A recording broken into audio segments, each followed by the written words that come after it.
I thought it was just a toy, but then I noticed it staring at me every night at 2:17 a.m. And then it moved on its own. Stop right there. Don't scroll away. This story will shake you to your core.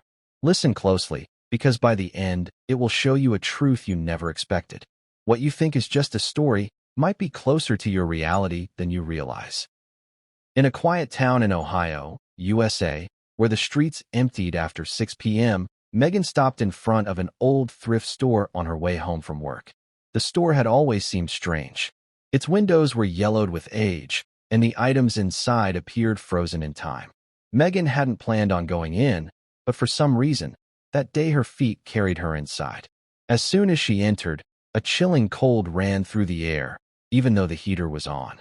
Behind the counter stood an old man silently, his eyes repeatedly glancing toward a corner of the store. Megan's gaze followed. There, in the corner, sat a small doll. It didn't look like an ordinary doll. Its face was disturbingly realistic, like that of a living child. Its eyes were glassy but held a strange depth. The doll's clothes were old yet meticulously clean, as if someone had carefully preserved them. When Megan picked up the doll, her hands turned icy. It felt heavier than ordinary plastic.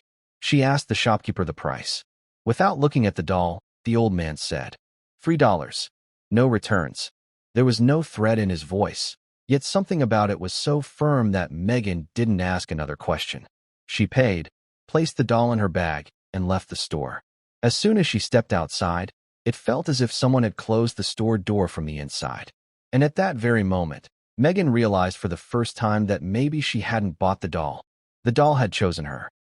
Megan placed the doll on an old wooden shelf in the corner of her bedroom.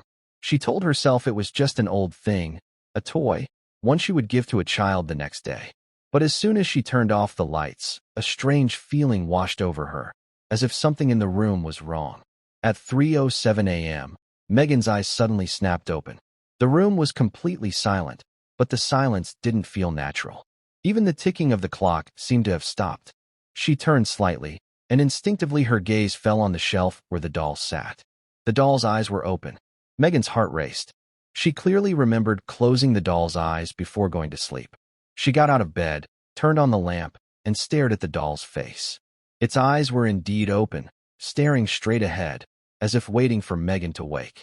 Stupid, Megan muttered to herself, and slowly, the doll's eyelids closed. She lay back down, but sleep was gone.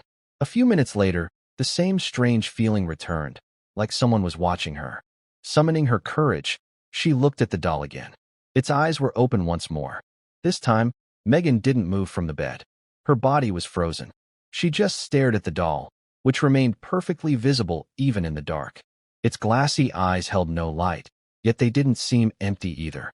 At 3:12 a.m., Megan picked up her phone and took a photo. In the flash, the doll's eyes appeared closed.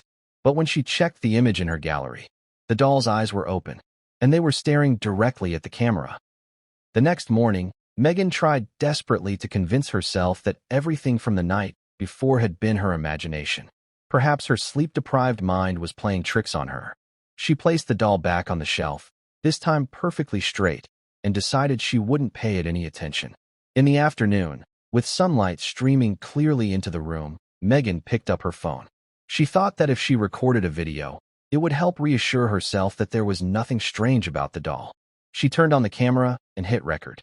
"Okay, this is just a doll," she said with a nervous laugh, as if trying to comfort herself. The camera focused on the doll's face. Its glassy eyes were still, its expression completely lifeless. For 30 seconds, nothing happened.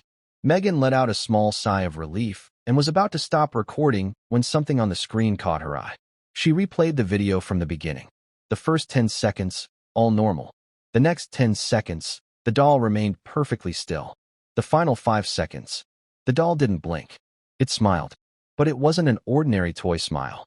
It was slow, deliberate, and disturbingly human, like someone was intentionally smiling directly at the camera. Megan's hand shook. She paused the video frame by frame. In every frame, the doll's eyes were locked on the camera, as if it knew it was being recorded. Panicked, Megan deleted the video immediately. But a few seconds later, her phone notified her. File folder recovered video, auto restore. The video had restored itself. And this time, In the final frame, the doll's smile was wider. The next afternoon, Megan stepped outside to get some fresh air. The little girl next door, Lucy, was often seen playing with the doll. Megan thought that maybe Lucy could say something about the doll, and it might ease her mind. Hiding the doll behind her, Megan asked Lucy, "Do you want to play with her?" Lucy looked at the doll and suddenly started crying. She ran to hide behind her parents. "She doesn't like adults." Lucy hiccuped out the words and ran away immediately. A shiver ran down Megan's spine. Such words from a tiny child carried both fear and truth. She wondered if Lucy was joking, but the girl's trembling hands and terrified eyes made it clear she was not. Megan returned to her apartment and placed the doll back on the shelf. Yet now she found herself asking, why would a child be afraid of a doll? At 3:07 a.m., Megan awoke to the same feeling she had the first night. Someone was watching her. She got out of bed and looked at the doll, and its eyes were still open. Megan picked up the doll. Her breath quickened, her body trembling. Then she realized the doll had sensed something. It seemed frightened, much like Lucy had been. It hit her then that this was no ordinary toy. The doll could see, hear, and perhaps even understand who was an adult and who was a child. That small moment, Lucy's words, etched themselves deeply into Megan's mind. And a new, chilling thought took root in her heart. The doll knows who doesn't like it, and it never forgives. The next morning, Megan left the doll on the shelf and went out for work. During the day, everything seemed normal, but when she returned in the evening, her breath caught in her throat. The doll was not on the shelf. Megan searched every corner of the room, but there was no sign of it. As she approached the bed, she saw it, sitting perfectly upright at the head of the bed, staring straight ahead. Megan thought maybe she had placed it there herself, but she quickly remembered she had never put the doll on the bed. A strange chill ran down her spine. That night, as she slept, the same terrifying feeling returned. Someone was watching her. When she opened her eyes, the doll sat at the edge of the bed, now near her feet. Megan picked it up and placed it back on the shelf, but the next morning, it had moved again. This time it sat on the edge of her desk, as if watching her work. This happened every night. The doll never stayed where Megan left it. Every movement felt deliberate, observing, testing. Megan realized this wasn't a game. The doll was noting her every move, and perhaps trying to figure out who to pay attention to and who to ignore. For the first time, Megan thought, this doll is truly alive. And this was only the beginning. Around 3:07 a.m., Megan's sleep was abruptly broken. The room was completely silent, yet she felt as if someone was staring at her. Her heart pounded violently in her chest. She slowly opened her eyes and looked toward the shelf. The doll was there, sitting perfectly upright. But this time, something was different. It wasn't just staring, it seemed like it wanted to say something. At first, Megan told herself, it's just my imagination. But suddenly, she heard a whisper. You're too big. Megan's ears burned with fear. She tried to steady herself, but the voice was so clear and real that she couldn't move. She reached toward the doll, but its lips didn't move. Then she understood, the voice wasn't coming from anywhere else. It was coming from inside the doll itself. A cold shiver ran down Megan's spine. She wanted to grab her phone, but her hands shook uncontrollably. Silence filled the room, and the doll's glassy eyes felt so alive that Megan could have sworn it was truly watching her. The whisper came again, closer this time. You shouldn't have bought me. Megan's body froze. She didn't know whether to scream or stay still. She just sat there, and with every breath, the fear of the doll's presence intensified. That night, for the first time, Megan realized that this doll was not just a toy. It was observing her every movement, every thought, every fear. And the most terrifying truth, it would decide for itself when and who to attack. The next day, Megan began researching online, trying to understand where the doll had come from and why it had such strange characteristics. All she found in old news archives was a small article. 1978, Blackwood, Ohio. A young girl vanished while playing with her doll. No trace found. Megan's heart raced. According to the article, the girl's name was Clara Bennett. She had been an ordinary child, but her doll, the one she always played with, was never recovered. Megan looked at the photo in the archive. It was identical to the doll she had bought. Old, disturbingly realistic, glassy eyes, the exact same face. A terrifying thought ran through Megan's mind. This doll, Maybe it's the spirit of Clara Bennett, or her memories trapped inside the toy. That night, at 3:07 a.m., Megan saw the doll again. It was sitting there, but this time its eyes glowed brighter than usual. Then a whisper came. "She's mine now." A cold shiver ran through Megan's body. She realized that this was not just a toy, but a living being with a clear purpose. The doll, the one that had claimed a young girl in 1978, was now ready to claim another child. Megan. For the first time, Megan understood that this was no accident. The purchase of a few dollars had only been the beginning. And this doll was no longer just a toy. It was alive, aware, and dangerous. Around 3:07 a.m., Megan woke up.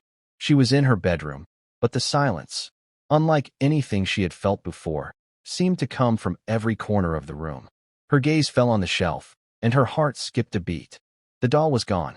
With her heart pounding violently, Megan scanned every corner of the room. And then, there it was, sitting at the edge of the bed, its glassy eyes glowing with a strange light. Megan's breath caught. She felt as though the doll was noting every movement she made. Suddenly, a whisper came, so clear it echoed in her ears. "You can't leave." Megan tried to scream, but her voice stuck in her throat. She reached out to grab the doll, but when she touched it, she realized it had no weight.